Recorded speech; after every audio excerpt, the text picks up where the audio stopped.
Aujourd'hui, on va parler de mon évolution sur l'année précédente, ce qui s'est passé, et de mon classement évidemment. Aujourd'hui, j'ai atteint les 1800 Elo, donc c'est une fin de road que j'ai très peu documenté. Autre réalisation de ma part, je vais vous le montrer.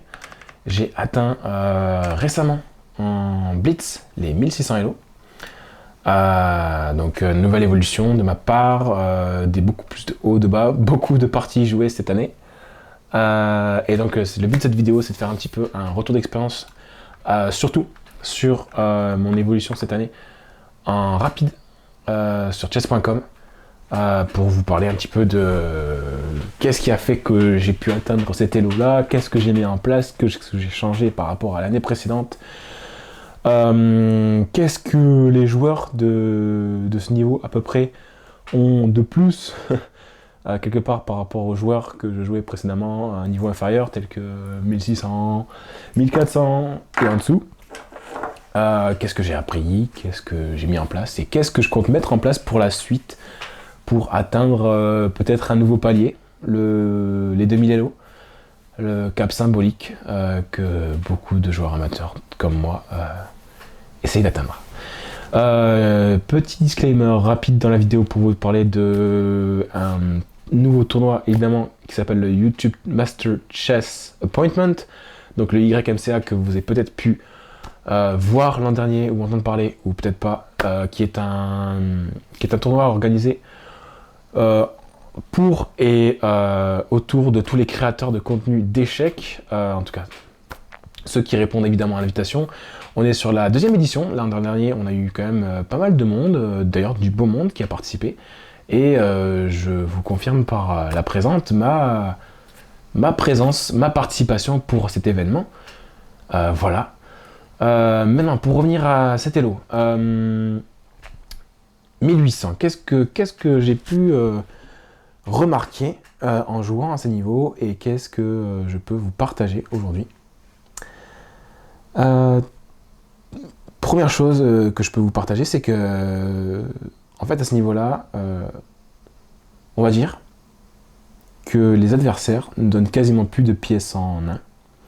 Donc ça, je pense que si vous regardez beaucoup de vidéos d'échecs, je pense que vous en doutez, notamment d'autres créateurs qui auraient plus ou moins mon niveau, vous le confirmeront énormément, et c'est assez logique, hein, en fait, à ce niveau-là, on va dire que autant moi que mes adversaires, les pièces en un, ça devient extrêmement rare. On va dire que c'est dans l'ordre de une partie sur 10, et déjà ça peut être beaucoup, hein, parce qu'à ce niveau ça peut être beaucoup, hein, de lâcher une pièce en une partie sur 10, mais voilà, on protège mieux ses pièces, on sent que les joueurs calculent peut-être plus, continuent à se développer énormément, joue plus tactique évidemment, hein. On voit bien qu'à ce niveau-là, les clouages, les enfilades, les fourchettes sont beaucoup plus vues. Et il y a les joueurs font beaucoup plus gaffe en fait, c'est sûr. Maintenant, qu'est-ce qui m'a permis d'arriver à ça? C'est la constance. Je dirais que c'est la constance et c'est aussi peut-être une forme de méthode que je voudrais vous partager. Si votre but à vous qui me regardez, c'est d'évoluer et de progresser, je pense moi que la chose numéro 1 que je questionnerais, enfin si j'avais quelqu'un en face, imaginons, et que cette personne-là voulait me demander comment je fais pour progresser autant et que je devais lui donner un conseil ou que je devais la diagnostiquer, la première chose que je demanderais, c'est combien de parties joues-tu par jour, par semaine et ainsi de suite du coup par mois. Est-ce que c'est assez récurrent? Est-ce que tu joues suffisamment? Est-ce que tu ne joues peut-être un peu trop? Voilà, c'est tout ce genre de questions déjà qui me viendra en tête, parce que moi concrètement, ce que je me suis mis à faire déjà depuis, pour vous montrer un peu le graphique depuis le début, je suis un joueur qui, voilà, je vous montre mon niveau de base.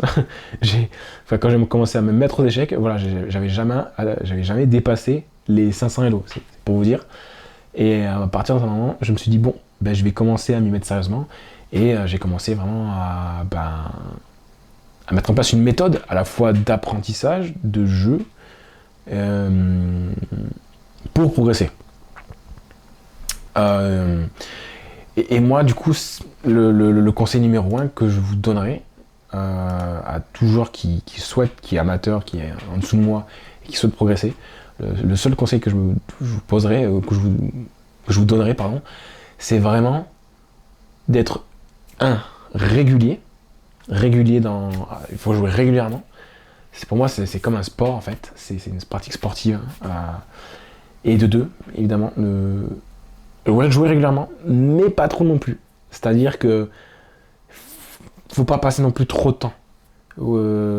Sinon, vous allez faire que vous allez avoir une évolution en dents de scie et vous n'allez jamais réellement progresser profondément.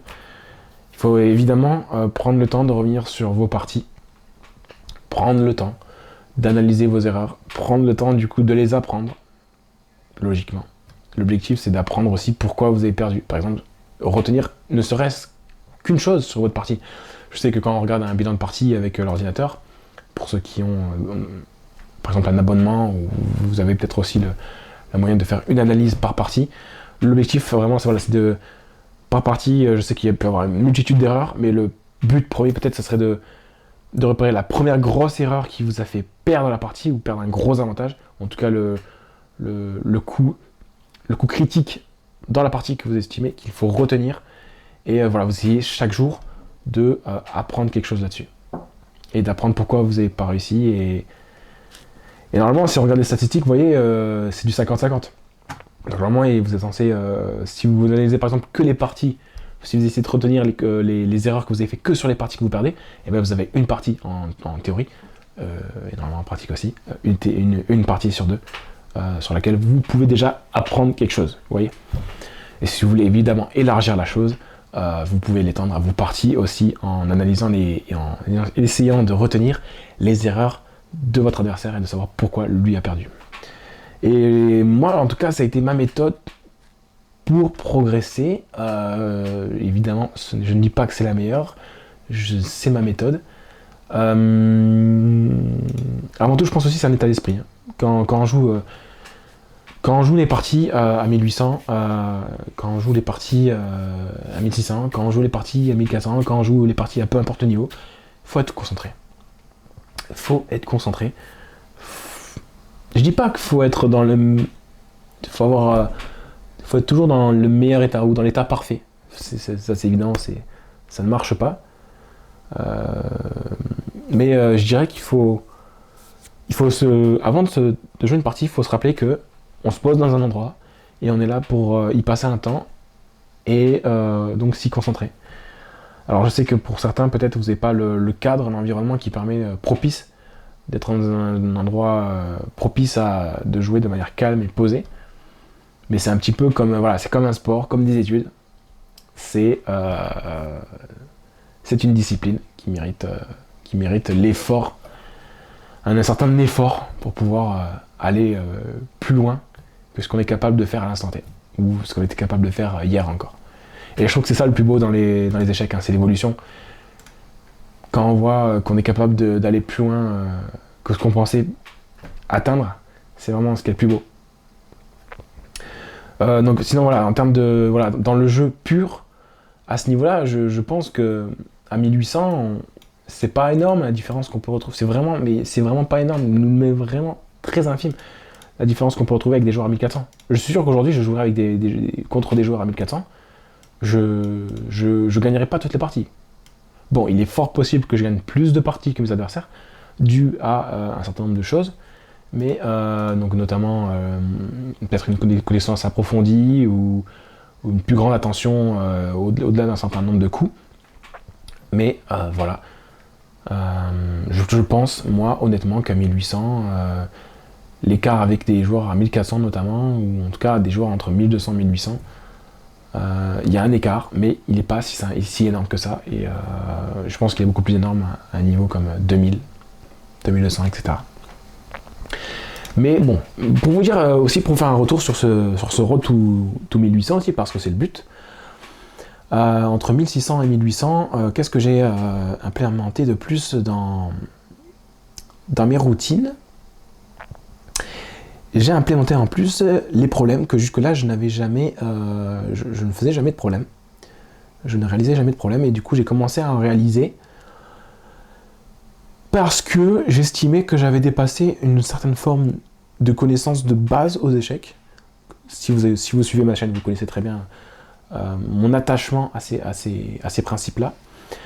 Et le fait que sans ce socle de base, je n'allais pas aller penser à faire autre chose que ça. Donc, enfin, pour rappel, les principes de base, bon, c'est la protection des pièces, le développement des pièces, les tactiques de base et un dernier que j'oublie, peu importe. Mais donc à partir des 1600, donc j'ai commencé à faire des problèmes, évidemment. J'ai évidemment continué à jouer donc, des parties, à peu près une par jour, des fois deux par jour, des fois trois par jour, des fois aucune, mais avec une certaine forme de régularité. Et avec tout le sérieux que cela demande. Et franchement, j'ai pas fait plus que ça. Donc évidemment, du coup, j'ai appris. En fait, grâce à ces parties, sans forcément apprendre des vidéos YouTube sur les ouvertures ou quoi, j'ai appris de mes parties. Et voilà, c'est comme ça que j'ai atteint les 1800. Bon. Je vais pas vous montrer la dernière partie, je pense que j'en ferai une autre vidéo parce que sinon celle-ci va être beaucoup trop longue. Je vais vous montrer peut-être une partie qui m'a permis d'atteindre les 1800. Si jamais vous avez des questions sur mon parcours, sur mon road to 1600, parce que, enfin, to 1600, to 1800, parce que j'ai pas du tout fait beaucoup de vidéos là-dessus, n'hésitez pas, peut-être que ça peut vous aider, mon retour d'expérience. N'hésitez pas aussi à m'ajouter sur chess.com, mon pseudo qui est ici, R1Chess99, n'hésitez pas. Si vous voulez qu'on fasse aussi, n'hésitez pas, si vous voulez qu'on fasse des matchs amicaux, que ce soit des blitz ou des modes rapides. Je suis plus fan de mode rapide, ou si c'est blitz, des matchs en 5 minutes. Mais après, si vous voulez faire le format que vous voulez, n'hésitez pas. Voilà. Donc voilà, pareil, n'hésitez pas si vous avez des questions. Et on se retrouve pour une prochaine vidéo. En attendant, je vous souhaite une très bonne évolution dans votre vie échiquienne. Et on se retrouve très vite. À bientôt. Ciao.